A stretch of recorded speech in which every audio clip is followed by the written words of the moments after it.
செய்திகள். இன்றைய முக்கிய நிகழ்வுகளை பார்ப்பதற்கு முன்பாக தலைப்புச் செய்திகளை பார்க்கலாம். உயிர்நிகர் தலைவருக்கு நாம் நன்றி காணிக்கையை செலுத்துவோம். தொண்டர்களுக்கு முதல்வர் மு.க. ஸ்டாலின் அழைப்பு. மதுரை அருகே நடந்த சாலை விபத்தில் மதிமுக பிரமுகர்கள் 3 உயிரிழப்பு. துரை வைகோ நேரில் சென்று கண்ணீர் மல்க அஞ்சலி. வயநாடு நிலச்சரிவு, கேரள மாநில ஆளுநர் பிரதமர் மோடியை சந்தித்து பேச்சு. வெப்ப அலைகளால் இறப்பு விகிதம் குறித்து திமுக எம்பி கனிமொழி கேள்வி. மத்திய இணையமைச்சர் எழுத்துப்பூர்வமாக பதில். வயநாட்டில் பாதிக்கப்பட்ட மக்களுக்கு நலத்திட்ட உதவிகள் கொடியசைத்து துவக்கி வைத்தார் செல்வ பெருந்தகை. செந்தில் பாலாஜி ஜாமீன் மனு மீதான விசாரணை உச்சநீதிமன்றம் ஒத்திவைப்பு. வயநாடு மீட்பு பணியில் ஈடுபட தன்னார்வ அமைப்புகள் விண்ணப்பிக்கலாம், ஆட்சியர் அழைப்பு. உயிர் நிகர் தலைவருக்கு நாம் நன்றி காணிக்கையை செலுத்துவோம் என முதல்வர் மு.க. ஸ்டாலின் தொண்டர்களுக்கு அழைப்பு விடுத்துள்ளார். கடல் அலைகளின் தாலாட்டில் நம் நினைவலைகளை நெஞ்சில் நிறைந்துள்ள உயிர் நிகர் தலைவர் கலைஞரின் நினைவு நாள் அமைதி பேரணியில் அணி திரள்வோம். தொண்டர்களுக்கு முதலமைச்சர் மு.க. ஸ்டாலின் மடல் எழுதியுள்ளார். மேலும் முதல்வர் எழுதிய மடலில் நம் நெஞ்சத்தில் நிறைந்து வாழும் உயிர் நிகர் தலைவர் கலைஞரின் நினைவினை போற்றும் வகையில் ஆகஸ்ட் 7 அன்று சென்னை அண்ணா சாலை ஓமந்தூரார் அரசினர் தோட்ட வளாகத்தில் அமைந்துள்ள முத்தமிழறிஞர் கலைஞர் திருவுருவ சிலை அருகிலிருந்து அவர் நிரந்தர ஓய்வெடுக்கும் கடற்கரை நினைவிடம் வரை கழக தலைவர் என்ற முறையில் உங்களின் ஒருவனான என் தலைமையில் அமைதி பேரணி நடைபெற இருக்கிறது. அதனைத் தொடர்ந்து கடல் அலைகளின் தாலாட்டில் நம் நினைவலைகளாக நெஞ்சில் நிறைந்துள்ள உயிர் நிகர் தலைவர் கலைஞரின் நினைவு நாள் அமைதி பேரணியில் அணி திரள்வோம். நம் உயிர் நிகர் தலைவருக்கு நம் நன்றி காணிக்கையை செலுத்துவோம் என தெரிவித்துள்ளார். மதுரை மேலூர் அருகே சிட்டம்பட்டி சுங்கச்சாவடியில் நின்று கொண்டிருந்த சரக்கு லாரி மீது கார் மோதிய விபத்தில் உயிரிழந்த மதிமுக தொண்டரணியை சேர்ந்த 3 பேர் உடலுக்கு அக்கட்சியின் முதன்மை செயலாளரும் திருச்சி நாடாளுமன்ற உறுப்பினருமான துரை வைகோ நேரில் சென்று கண்ணீர் மல்க அஞ்சலி செலுத்தினார். சென்னை அண்ணா நகரில் உள்ள மகாலில் மறுமலர்ச்சி திராவிட முன்னேற்ற கழகத்தின் 30வது பொதுக்குழு கூட்டம் அக்கட்சியின் பொதுச் செயலாளர் வைகோ தலைமையில் நடைபெற்றது. இந்த பொதுக்குழு கூட்டத்தில் கலந்து கொண்ட பின் மதிமுக தொண்டர் அணியை சேர்ந்த மதுரை நிர்வாகிகள் பச்சமுத்து, புலிசேகர், அமிர்தராஜ் உள்ளிட்டோர் கார் மூலம் மீண்டும் மதுரை திரும்பிக் கொண்டிருந்தனர். அப்போது அதிவேகமாக வந்த இவர்களது கார் மதுரை மேலூர் அருகே சிட்டம்பட்டி சுங்கச்சாவடியில் நின்று கொண்டிருந்த சரக்கு லாரி மீது மோதி விபத்துக்குள்ளானது. இவ்விபத்தில் மதிமுக நிர்வாகிகள் பச்சமுத்து, புலிசேகர், அமிர்தராஜ் ஆகிய 3 சம்பவ இடத்திலேயே உயிரிழந்தனர். மேலும் 2 மதுரை அரசு ராஜாஜி மருத்துவமனையில் தீவிர சிகிச்சை பிரிவில் அனுமதிக்கப்பட்டு சிகிச்சை பெற்று வருகின்றனர். இந்த விபத்து குறித்து தகவல் அறிந்து வந்த மேலூர் காவல்துறையினர் இது தொடர்பாக வழக்கு பதிவு செய்து விசாரணை மேற்கொண்டு வருகின்றனர். இதனிடையே சாலை விபத்தில் உயிரிழந்த மதிமுக தொண்டரணியை சேர்ந்த மதுரை நிர்வாகிகள் பச்சைமுத்து, புலிசேகர், அமிர்தராஜ் உள்ளிட்டோர் உடலுக்கு அக்கட்சியின் முதன்மை செயலாளரும் திருச்சி நாடாளுமன்ற உறுப்பினருமான துரை வைகோ நேரில் சென்று கண்ணீர் மல்க அஞ்சலி செலுத்தினார். வயநாடு மீட்பு பணியில் ஈடுபட தன்னார்வ அமைப்புகள் விண்ணப்பிக்கலாம் என ஆட்சியர் அழைப்பு விடுத்துள்ள நிலையில் பேரிடர் நிவாரண நடவடிக்கைகள், மறுவாழ்வு நடவடிக்கைகளில் பங்கேற்க விரும்புவோர் விண்ணப்பிக்கலாம் என்று தெரிவிக்கப்பட்டுள்ளது. நிலச்சரிவு ஏற்பட்ட பகுதிகளில் ராணுவம் மீட்பு பணிகளில் ஈடுபட்டு வருகிறது. ரேடார் கருவிகள், செல்போன், GPS ஆகியவற்றை பயன்படுத்தி காணாமற் போனவர்களை மீட்பு குழுவினர் தேடி வருகிறார்கள். இன்னும் 200 பேரை கண்டறிய முடியவில்லை என்பதால் மீட்பு பணிகள் இன்றும் நீடித்து வருகிறது. நிலச்சரிவில் சிக்கி இதுவரை பலியானோர் எண்ணிக்கை 387 உயர்ந்துள்ளது. 7வது நாளாக மீட்பு பணி நடைபெற்று வருகிறது. மேலும் காயமடைந்து சிகிச்சை பெற்ற 206 பேர் நிவாரண முகாம்களுக்கு மாற்றப்பட்டுள்ளனர். மேப்பாடியில் உள்ள 17 நிவாரண முகாம்களில் 700 குடும்பங்களை சேர்ந்த 2597 பேர் தங்க வைக்கப்பட்டுள்ளனர். அங்கு அவர்களுக்கு உணவு, உடை உள்ளிட்ட வசதிகள் செய்யப்பட்டுள்ளது. வயநாடு மாவட்டத்தில் மொத்தம் உள்ள 91 முகாம்களில் 10,000 பேர் தங்க வைக்கப்பட்டுள்ளனர். வயநாடு பேரழிவை மாநில பேரிடராக அறிவித்து கேரள அரசு அரசாணை வெளியிட்டுள்ளது. இதனைத் தொடர்ந்து வயநாட்டில் நிலச்சரிவால் 1 வாரமாக பள்ளி, கல்லூரிகள் மூடப்பட்டிருந்த நிலையில் இன்று திறக்கப்பட்டுள்ளது. முகாம்களாக செயல்படும் 10 பள்ளிகளை தவிர மற்ற பள்ளிகள் அனைத்தும் திறக்கப்பட்டுள்ளன. இந்நிலையில் வயநாடு மீட்பு பணியில் ஈடுபட தன்னார்வ அமைப்புகள் விண்ணப்பிக்கலாம் என ஆட்சியர் அழைப்பு விடுத்துள்ளார். பேரிடர் நிவாரண நடவடிக்கைகள், மறுவாழ்வு நடவடிக்கைகளில் பங்கேற்க விரும்புவோர் விண்ணப்பிக்கலாம் என்று தெரிவிக்கப்பட்டுள்ளது. பதிவு செய்பவர்கள் மாவட்ட கட்டுப்பாட்டு அறையில் இருந்து தேவைக்கேற்ப அழைக்கப்படுவர். கூகுள் படிவ இணைப்பு மூலம் தன்னார்வ அமைப்புகள் மீட்பு பணிகளில் பங்கேற்க விண்ணப்பிக்கலாம் என்றும் கூறப்படுகிறது. தமிழ்நாட்டில் எப்படிப்பட்ட மழை வந்தாலும் எதிர்கொள்ள அரசு தயாராக உள்ளது என முதலமைச்சர் மு.க. ஸ்டாலின் பேட்டி அளித்துள்ளார்.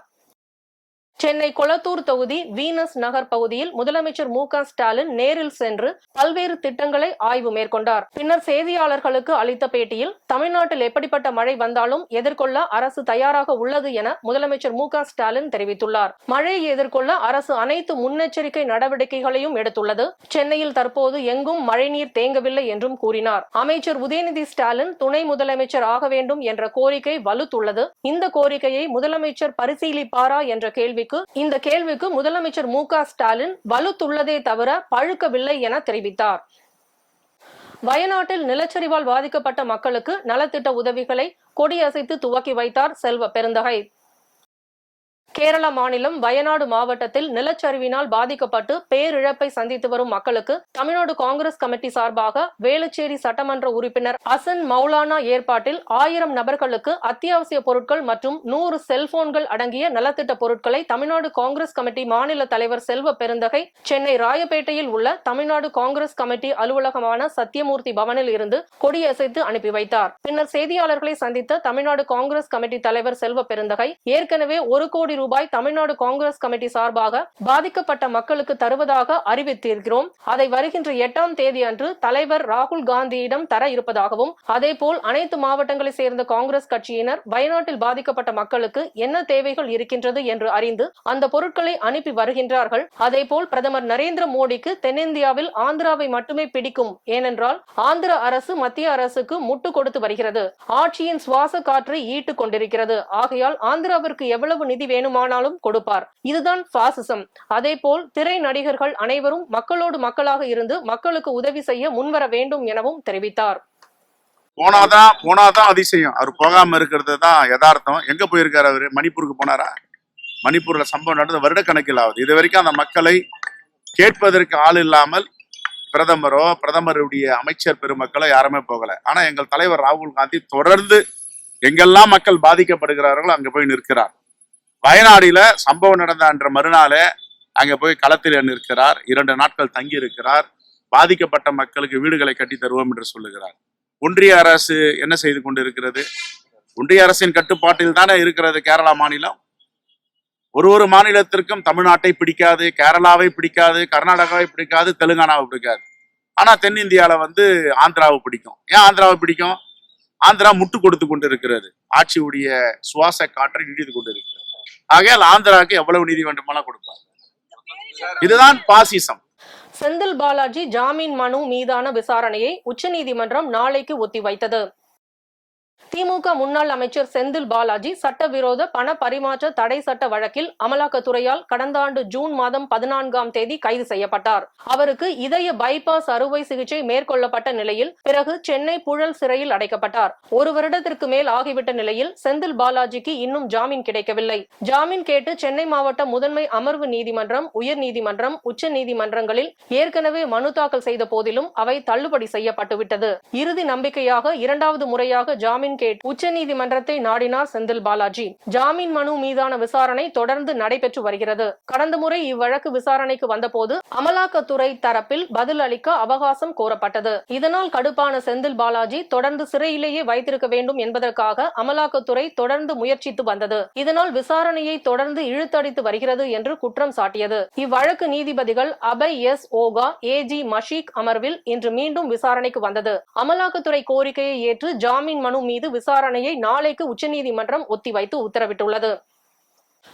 வயநாடு நிலச்சரிவு தொடர்பாக கேரள மாநில ஆளுநர் ஆரிஃப் முகமது கான் டெல்லியில் பிரதமர் மோடியை சந்தித்து வயநாடு நிலச்சரிவு குறித்து பேசியதாக தகவல் வெளியாகியுள்ளது.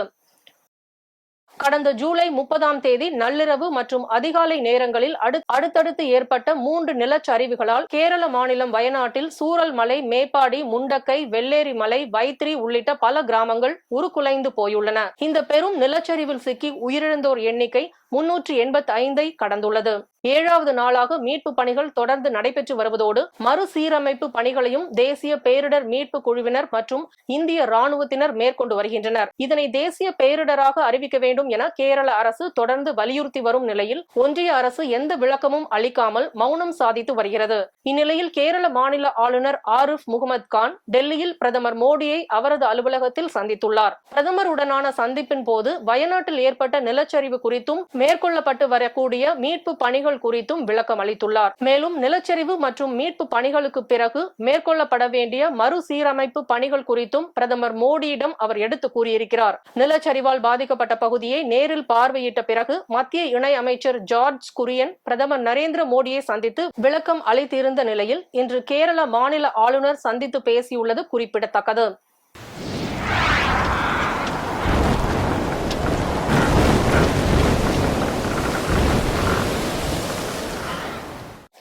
பதினேழு மாவட்டங்களில் மழைக்கு வாய்ப்புள்ளதாக சென்னை வானிலை ஆய்வு மையம் தகவல் தெரிவித்துள்ளது. சென்னை மாநகரில் நேற்று மாலை 6 மணி முதலே பல்வேறு இடங்களில் மழை கொட்டி தீர்த்தது. இரவு விடிய விடிய மழை பெய்து கொண்டே இருந்தது. இன்று காலையும் பல்வேறு பகுதிகளில் தொடர்ந்து மழை பெய்ததால் பள்ளி கல்லூரிகளுக்கு விடுமுறை அறிவிக்கப்படும் என்று பெற்றோர் எதிர்பார்த்தனர்.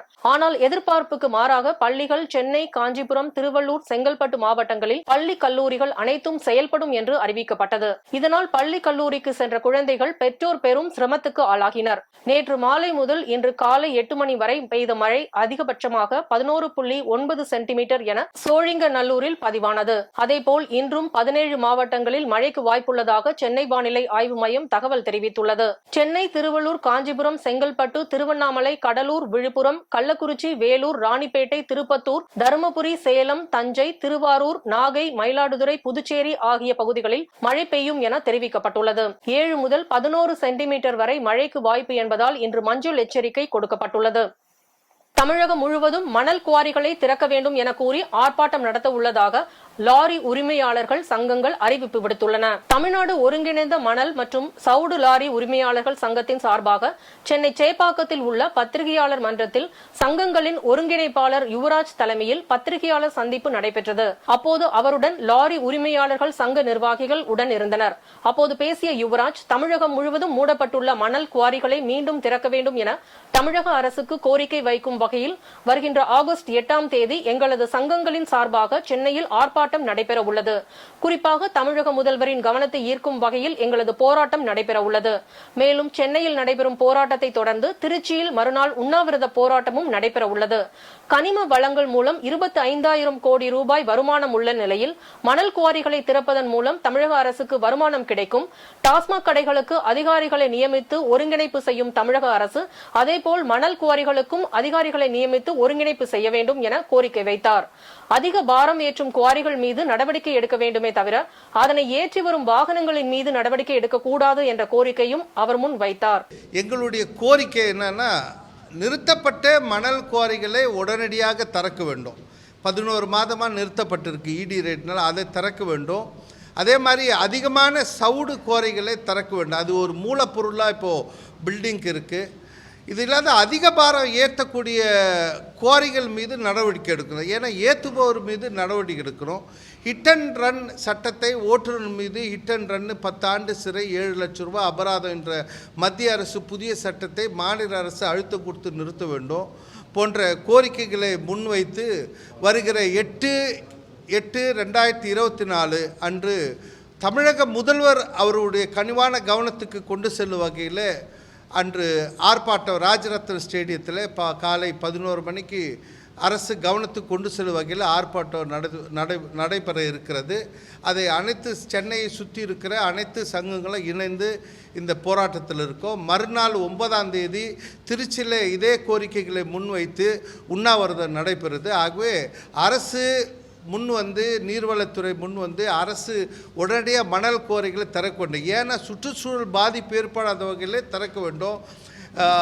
இது இல்லாத அரசு இதனால் ஒரு ஆண்டுக்கு 25,000 கோடி ரூபாய் வரும். டாஸ்மாக் போன்று சிறப்பு அதிகாரி போட்டு ஏன் அரசு இந்த கனிமத்திலிருந்து வருவாயை ஏன் ஈட்டக்கூடாது? அதன் மூலம் லாரி உரிமையாளருக்கு லோடு கிடைக்கும், மக்களுக்கு மணல் கிடைக்க, தரமான மணல் கிடைக்கும் என்ற கோரிக்கையை முதலுக்கு வச்சு இந்த கோரிக்கைகளை திறக்க வேண்டும் என்பது தான் எங்களுடைய கோரிக்கை. சென்னை அடையாறில் மாநில அளவிலான காலடி குத்துவரிசை சாம்பியன்ஷிப் சிலம்பாட்டம் லீக் போட்டி நடைபெற்றது. சென்னை அடையாறில் அமைந்துள்ள இளைஞர் விடுதியில் உலக தமிழ் பாரம்பரிய காலடி குத்துவரிசை விளையாட்டு சங்கம் மற்றும் உலக பாரம்பரிய சிலம்பாட்ட கூட்டமைப்பு சங்கமும் இணைந்து மாநில அளவிலான காலடி குத்துவரிசை சாம்பியன்ஷிப் சிலம்பாட்டம் லீக் போட்டி நடைபெற்றது. இந்த போட்டியில் தமிழ்நாட்டில் உள்ள அனைத்து மாவட்டங்களில் இருந்தும் சுமார் 300க்கும் மேற்பட்ட மாணவர்கள் கலந்து கொண்டனர். 2014ஆம் ஆண்டு முதல் பயிற்சி பெற்ற மாணவர்களுக்கு நடத்தும் முதல் போட்டியாகும். இப்போட்டியானது மதிப்பெண்கள் அடிப்படையில் முதல் 3 இடங்களை பிடித்த மாணவர்களுக்கு விருதுகள் வழங்கி கௌரவப்படுத்தப்பட உள்ளது. இதனைத் தொடர்ந்து உலக பாரம்பரிய சிலம்பாட்ட கூட்டமைப்பு சங்க தலைவர் கண்ணன் பேசியதாவது, தமிழக அரசு சிலம்பம் விளையாட்டை அங்கீகரித்தது போல் இந்த காலடி குத்துவரிசை விளையாட்டையும் அங்கீகரிக்க வேண்டும், தேசிய அளவில் இந்த விளையாட்டு போட்டியை நடத்த வேண்டும் என்று கோரிக்கை விடுத்துள்ளார். இந்நிகழ்வின் போது உலக பாரம்பரிய சிலம்பாட்ட கூட்டமைப்பு சங்க துணைத் தலைவர் மணிகண்டன், செயலாளர் அருண், பொருளாளர் அருண் மற்றும் தமிழ்நாட்டில் உள்ள அனைத்து மாவட்டங்களில் உள்ள சிலம்பாட்ட ஆசான்கள் பல பேர் கலந்து கொண்டனர். பல்வேறு மாவட்டங்களில் நடைபெற்ற நிகழ்வுகளை களத்தில் மதிமுகம் பகுதியில் பார்க்கலாம்.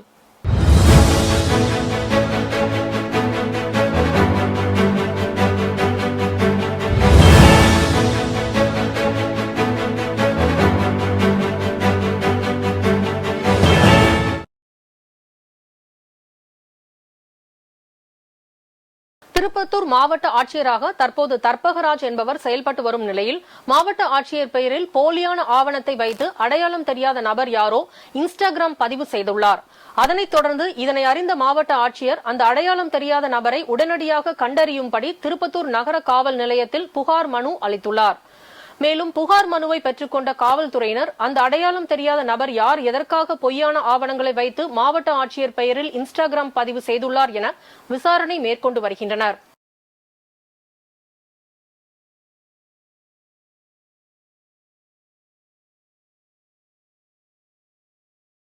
கரூரை சேர்ந்த கலைவாணன் தனது மனைவி மகேஸ்வரி மற்றும் மகள் ஆர்த்தி ஆகியோருடன் தனது காரில் ஜெயங்கொண்டத்திலிருந்து கரூர் நோக்கி திருச்சி தேசிய நெடுஞ்சாலையில் சென்று கொண்டிருந்தார். அப்போது திருச்சியில் இருந்து ஜெயங்கொண்டம் நோக்கி எதிர் திசையில் சீர்காழி பகுதியை சேர்ந்த மருத்துவர் ரமேஷ் தனது குடும்பத்துடன் வந்த கார் எதிர்பாராத விதமாக கலைவாணன் ஓட்டி வந்த காரின் மீது பயங்கரமாக மோதியது. இதில் கலைவாணன் சம்பவ இடத்திலேயே உயிரிழந்தார். படுகாயமடைந்த கலைவாணனின் மனைவி மற்றும் மகள் மற்றொரு காரில் வந்த மருத்துவர் ரமேஷ், அவரின் மனைவி, மகன், மகள் ஆகிய 6 பேரும் அரியலூர் அரசு மருத்துவக் கல்லூரி மருத்துவமனையில் சிகிச்சைக்காக அனுமதிக்கப்பட்டுள்ளனர். ராணிப்பேட்டையில் 18 வயது நிரம்பாத சிறுமிக்கு அதே பகுதியில் திருமணம் ஏற்பாடு செய்யப்பட்டுள்ளதாக சமூக குழந்தை பாதுகாப்பு நலத்துறை அதிகாரிகளுக்கு ரகசிய தகவல் கிடைத்தது. அதன் பேரில் சம்பவ இடத்திற்கு விரைந்து சென்ற வருவாய்த்துறையினர் மற்றும் சமூக குழந்தை பாதுகாப்பு நலத்துறை அதிகாரிகள் சிறுமியை பெற்றோர்களிடம் சில அறிவுரைகளை வழங்கி குழந்தை திருமணம் சட்டப்படி குற்றம் என்று தடுத்து நிறுத்தியதோடு சிறுமியை மீட்டு காப்பகத்தில் ஒப்படைத்து அதிகாரிகள் நடவடிக்கை மேற்கொண்டனர். மேலும் இதுகுறித்து சமூக ஆர்வலர்கள் தெரிவிக்கையில், இம்மாவட்ட குழந்தை திருமணம் குறித்து போதிய விழிப்புணர்வு மக்களிடையே இல்லாத காரணத்தினால் இதுபோன்ற குழந்தை திருமண ஏற்பாடுகள் நடைபெற்று வருவதாகவும், இதன் மீது அரசு கவனத்தில் கொண்டு மக்களுக்கு தொடர் விழிப்புணர்வு ஏற்படுத்தும் வகையில் கிராமந்தோறும் பொதுமக்களிடையே விழிப்புணர்வு மற்றும் கூட்டங்கள் நடத்த வேண்டும் என சமூக ஆர்வலர்கள் கேள்வி எழுப்பி வருகின்றனர். மேலும் இதே பகுதியில் கடந்த மாதம் 4 சிறுமிகளுக்கு குழந்தை திருமணம் தடுத்து நிறுத்தப்பட்டது குறிப்பிடத்தக்கது. யஸ்வந்த்பூர் செல்லும் அதிவிரைவு ரயிலில் கஞ்சா கடத்தி வருவதாக ஜோலார்பேட்டை இருப்பு பாதை காவலருக்கு ரகசிய தகவல் கிடைத்தது. அதன் பேரில் இருப்பு பாதை உதவி காவல் ஆய்வாளர் ஜெயக்குமார் தலைமையில் போலீசார் இந்த ரயில் நிலைய சோதனை மேற்கொண்டதில் ரயிலின் பொதுப்பெட்டியில் சந்தேகத்துக்குரிய இருந்த நபரை பிடித்து விசாரணை மேற்கொண்டதில் ஒரிசா மாநிலத்தை சேர்ந்த ஹிராலால் நியால் என்பதும், இவர் ஒரிசாவில் இருந்து 3 கிலோ கஞ்சாவை ரயிலில் கடத்தி வந்ததும் தெரியவந்தது. இதன் காரணமாக ஜோலார்பேட்டை இருப்பு பாதை காவலர் ஹிராலால் நியாலை கைது செய்து காவல் நிலையம் அழைத்து வந்தனர். மேலும் இவரிடம் இருந்து 3 கிலோ கஞ்சாவையும் பறிமுதல் செய்தனர். மேலும் இவரிடம் ஜோலார்பேட்டை இருப்பு பாதை போலீசார் தொடர்ந்து விசாரணையும் மேற்கொண்டு வருகின்றனர்.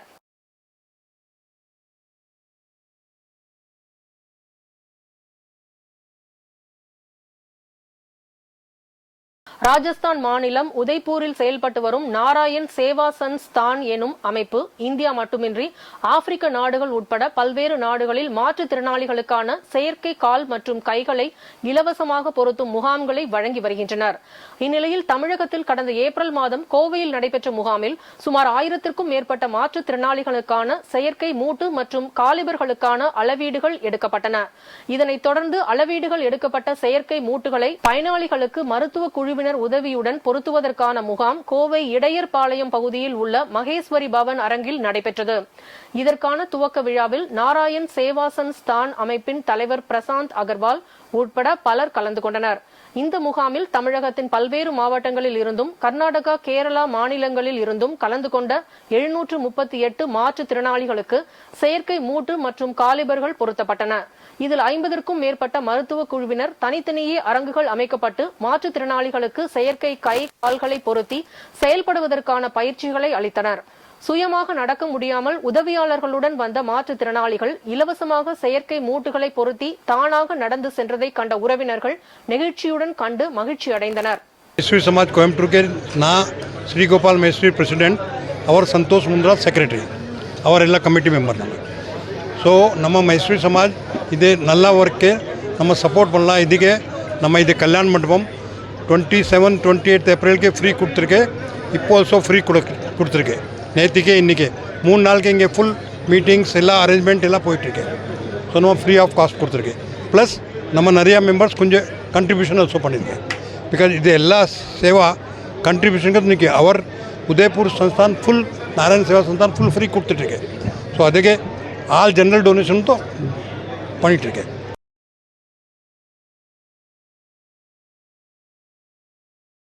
திருப்பூரில் ஈரோட்டை சேர்ந்த உலகநாதன் என்பவருக்கு சொந்தமான கட்டிடத்தை பனியன் நிறுவனம் மற்றும் வீடுகளாக பிரித்து வாடகைக்கு விட்டுள்ளார். இந்த கட்டிடத்தில் 50க்கும் மேற்பட்ட புலம்பெயர் தொழிலாளர்கள் தங்கி பல்வேறு பனியன் நிறுவனங்களில் பணியாற்றி வருகின்றனர்.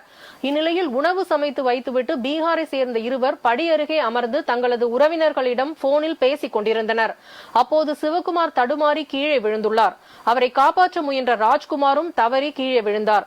இதில் சிவகுமார் சம்பவ இடத்திலேயே பரிதாபமாக உயிரிழந்தார். ராஜ்குமாரும் பலத்த காயமடைந்து மருத்துவமனையில் தீவிர சிகிச்சை பிரிவில் அனுமதிக்கப்பட்டுள்ள நிலையில் இந்த சம்பவம் குறித்து வழக்கு பதிவு செய்த திருமுருகன் பூண்டி காவலர்கள் விசாரணை மேற்கொண்டு வருகின்றனர்.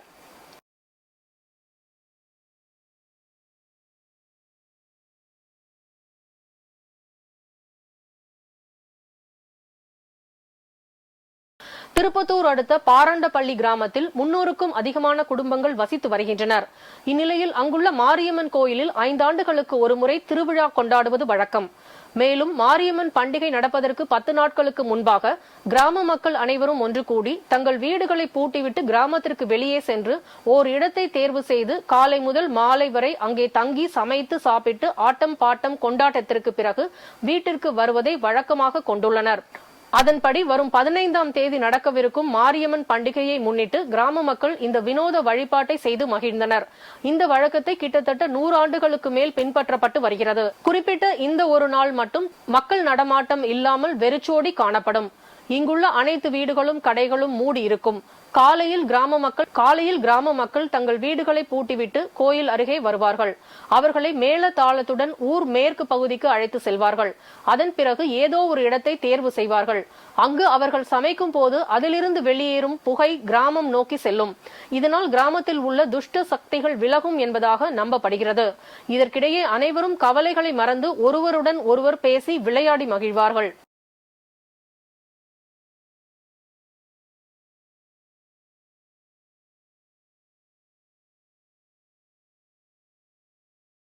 கரூர் ஆனந்த் செஸ் அகாடமி சார்பாக 11வது மாநில அளவிலான சிறுவர் மற்றும் பெரியவர்களுக்கான மாநில அளவிலான சுதந்திர தின கோப்பைக்கான செஸ் போட்டி நடைபெற்றது. கரூரில் உள்ள தனியார் திருமண மண்டபத்தில் நடைபெற்ற போட்டியில் 8 வயது, 10 வயது, 12 வயது, 17 வயதுடைய சிறுவர் சிறுமியர் மற்றும் 18 வயதுக்கு மேற்பட்டவர்கள் என பல்வேறு பிரிவுகளாக போட்டி நடைபெற்றது.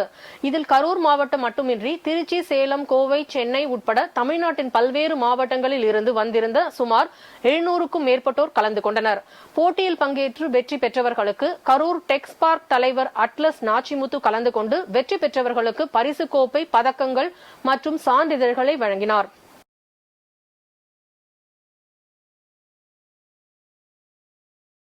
அரியலூர் மாவட்ட பொது சுகாதாரத்துறை சார்பில் கடந்த 3 ஆண்டுகளுக்கு முன்பு தொடங்கப்பட்ட மக்களை தேடி மருத்துவம் முடிவுற்ற நிலையில் 4ஆம் ஆண்டு தொடக்கத்தில் சர்க்கரை நோய், மார்பக புற்றுநோய் உள்ளிட்ட தொற்றா நோய்கள் இருப்பதாக கண்டறியப்பட்ட நோயாளிகளின் வீட்டிற்கு சென்று அவர்களுக்கு தேவையான பரிசோதனை செய்து மருந்து மாத்திரைகளை மக்களை தேடி மருத்துவ பணியாளர்கள் வழங்கி வருகின்றனர். இதன் மூலம் கால விரயம் மற்றும் பணமும் சேமிக்கப்பட்டு பயனடைந்து வருகின்றனர்.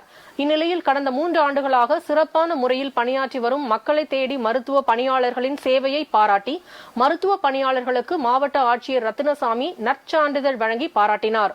முன்னதாக மாவட்ட ஆட்சியர் வளாகத்தில் அமைக்கப்பட்டுள்ள மருத்துவ முகாமை மாவட்ட ஆட்சியர் ரத்தினசாமி ஆய்வு செய்தார். நிகழ்ச்சியில் சுகாதாரத்துறை இணை இயக்குநர் உள்ளிட்ட உயர் அதிகாரிகள் பலர் கலந்து கொண்டனர்.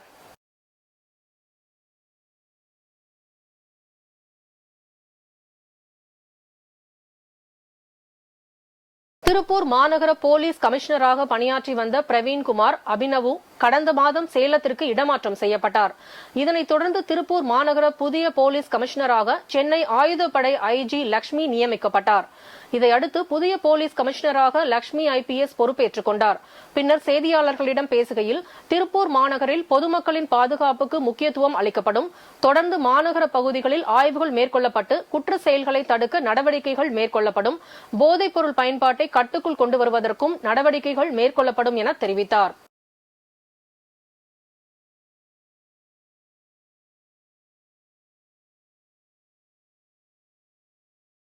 திருப்பத்தூர் பசலிக்குட்டை பகுதியைச் சேர்ந்த பொதுமக்கள் வெகு தூரம் சென்று ரேஷன் பொருட்களை வாங்கி வந்த நிலையில் தங்களுடைய பகுதியிலேயே ரேஷன் கடை அமைத்து தர வேண்டும் என கோரிக்கை வைத்ததன் பேரில் 150 குடும்ப அட்டைதாரர்களுக்கு அதே பகுதியில் தொடக்க வேளாண்மை கூட்டுறவு கடை திறப்பு விழா மற்றும் புதிய அங்கன்வாடி கட்டிடம் திறப்பு விழா மற்றும் திம்மானத்தூர் பகுதியில் வேளாண் நிதிநிலை அறிக்கை 2023-24ஆம் ஆண்டிற்கான கலைஞரின் அனைத்து கிராம ஒருங்கிணைந்த வேளாண் வளர்ச்சி திட்டத்தின் கீழ் உலர்களத்துடன் கூடிய தரம் பிரிப்பு கூடம் திறப்பு விழா உள்ளிட்டவை சட்டமன்ற உறுப்பினர் நல்லதம்பி தலைமையில் நடைபெற்றது. இதில் சிறப்பு அழைப்பாளராக திருப்பத்தூர் மாவட்ட ஆட்சித் தலைவர் தர்பகராஜ் கலந்து கொண்டு ரிப்பன் வெட்டி திறந்து வைத்து சிறப்பித்தார். மேலும் இந்த நிகழ்ச்சியின் போது மாவட்ட திட்ட அலுவலர், குழந்தை வளர்ச்சி திட்ட அலுவலர் மற்றும் ஒன்றிய குழு தலைவர், மாவட்ட கவுன்சிலர், பஞ்சாயத் தலைவர், வார்டு உறுப்பினர், ஊராட்சி செயலர், திமுக கட்சியைச் சேர்ந்த கழக நிர்வாகிகள், கட்சி தொண்டர்கள், பொதுமக்கள் என பலரும் இதில் கலந்து கொண்டனர். ராணிப்பேட்டை மாவட்டம் சோளிங்கர் பேருந்து நிலையம் செல்லும் இடத்தில் செயல்பட்டு வரும் அரசு மதுபான கடையினால் அச்சாலையில் பயணிக்கக்கூடிய பெண்கள், மாணவிகள் மற்றும் பொதுமக்களுக்கு மது பிரியர்களால் பல்வேறு அச்சுறுத்தல் ஏற்பட்டு வருவதால் மதுபான கடையை இடமாற்றம் செய்ய வேண்டும் என தெரிவித்து பலமுறை மனுக்கள் அளித்தும் எவ்வித நடவடிக்கையும் எடுக்கப்படவில்லை என அப்பகுதி மக்கள் குற்றம் சாட்டுகின்றனர். எனவே பொதுமக்களின் கோரிக்கையை ஏற்று மதுபான கடையினை உடனடியாக அப்பகுதியில் இருந்து இடமாற்றம் செய்ய வேண்டும் என தெரிவித்து மாவட்ட ஆட்சியர் அலுவலகத்தில் நடைபெற்ற மக்கள் குறை தீர்வு கூட்டத்தில் அப்பகுதி மக்கள் வருகை தந்து ஆட்சியரிடம் மனுவினை வழங்கியுள்ளனர். வாலாஜா சாலை, இந்திரா நகர் 2வது தெரு சந்திக்கின்ற அந்த முக்கிய சாலையில் இருக்கின்ற அரசு மதுபான கடையை அகற்றக் கோரி இன்றைக்கு மாவட்ட ஆட்சியரிடம் விண்ணப்பம் கொடுத்திருக்கின்றோம். அந்த தெருவில் வசிக்கக்கூடிய எங்களுக்கு அந்த கடையின் காரணமாக அந்த தெருவே மதுபானம் அருந்துகின்ற கூடமாக, அதாவது பாராக இருக்கின்ற சூழ்நிலை இருக்கிறது. அந்த தெருவினுடைய 2 பக்கத்திலும் இருக்கக்கூடிய பெட்டி கடைகளில் வாட்டர் பாட்டில், டம்ளர் இதெல்லாம் வாங்கி கொண்டு அந்த தெருவிலேயே குடித்துவிட்டு அங்கேயே ஆடை கூட விலகுவது தெரியாமல் விழுந்து கிடக்கின்ற நிலை ஏற்படுகிறது.